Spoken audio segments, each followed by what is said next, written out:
Welcome to our channel. Today, we are going to show you how to change the email address linked to your Candy Crush game account. This process is important if you want to update your contact information, secure your account, or switch to a different email. First, open the Candy Crush game app on your phone. Next, look at the top right and tap on the settings icon. Then, tap on Account and Help. After that, click on My Account. Next, click on Edit under your profile photo. Then, find the email field and enter the new email address you want to link with your Candy Crush account. After entering the new email, click on Save Changes to proceed.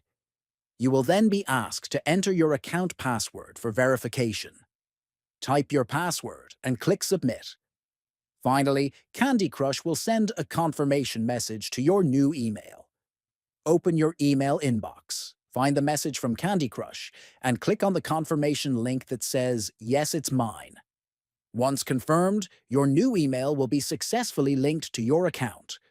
Remember to subscribe to our channel, like this video, and share it with others. Thanks for watching.